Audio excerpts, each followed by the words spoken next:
नाही. सर्व देवतांनी या कलीला फसवलेले आहे. कृतयुगात मला काहीच भाग दिला नाही.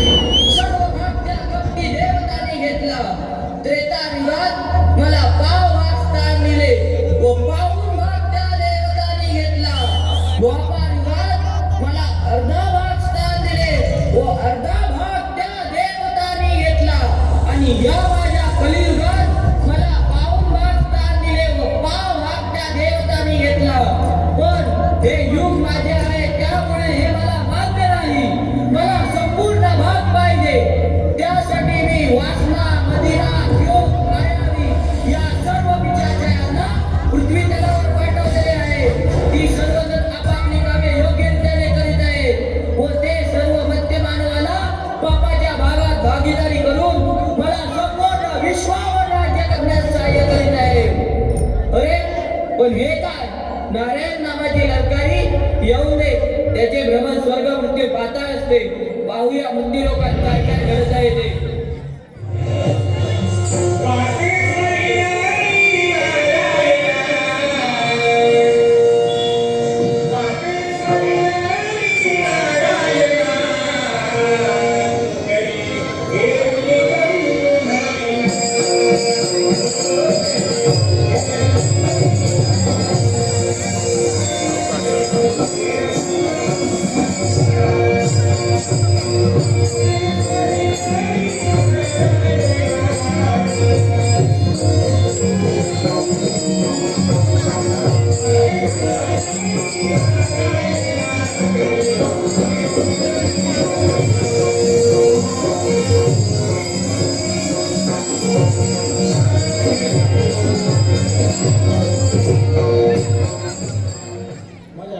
नामस्मरण करत करत अल्प विकल्पाचे देवता कलिदेव याच्यापाशी माझं आगमन झालंय. पाहूया कलिदेव युगाचा युगपुरुष काय करतोय. अरे वा महर्षी, आपण या या या बसा इथे. कुठून आगमन केला? अरे काय सांगू तुला, काय पाहतोय मी. अरे पृथ्वी तलावरून माझं आगमन झालंय. मग कसे आहे पृथ्वी लोक? काय उत्तम सुंदर, सगळीकडे कसं माझ्या देवाचंच नामस्मरण. काय सांगताय? मग माझे नाव कोणच घेत नाही आहे. मी नेहरे पाठवले आहेत, त्यांचं काय? त्यांचं काय?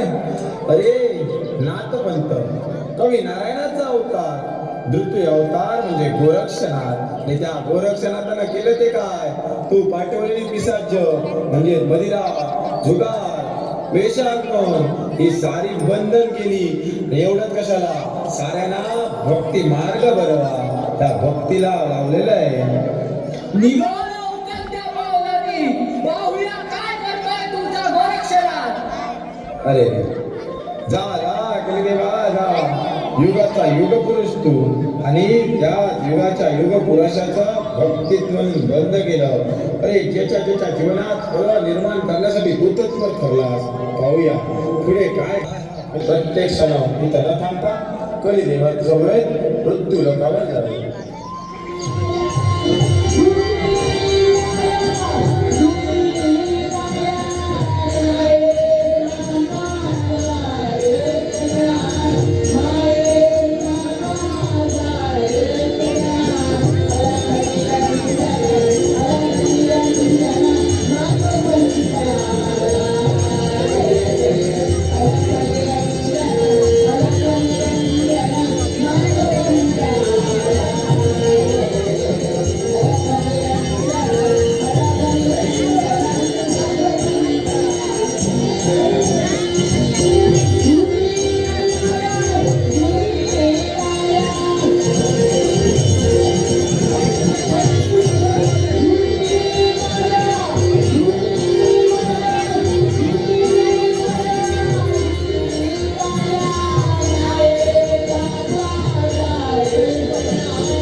रक्त तत्सत गुरुदेव रक्त आदेश गुरुमाऊली आदेश.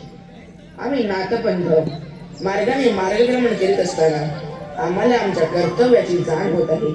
आम्ही नाथपंथ म्हणजे एक नाथपंथी गोसावी कवित नारायणाचे अवतार. त्यातील पहिला अवतार म्हणजे माझे गुरुमत छिंद्रनाथ. माझे गुरुमत छिंद्रनाथ काही साधे सुधे नव्हते. माझे गुरुमत छिंद्रनाथ 12 वर्षांचा भक्ती मार्गाचा प्रसार करीत असताना ते एका ब्राह्मण दाम्पत्याकडे गेले व म्हणाले, जय लक्ष्मीरंजन भिक्षाम दे माई भिक्षाम दे. तेव्हा ती स्त्री बाहेर आली, पण माझे गुरुदेव पाहतात तर काय, तिच्या डोळ्यातून अश्रूंच्या धारा वाहत होत्या.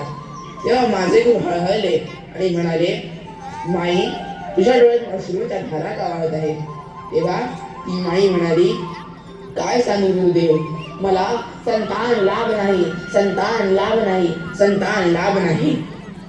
हे ऐकून माझ्या गुरुनी ती पेक्षा तर घेतलीच नाही, पण म्हणाले, ही घे विभूती आणि माई ही विभूती झोपताना न विसरता प्राशन कर, तुला संतान लाभ होईल, संतान लाभ होईल आणि 12 वर्षांनी इथे परत येईल.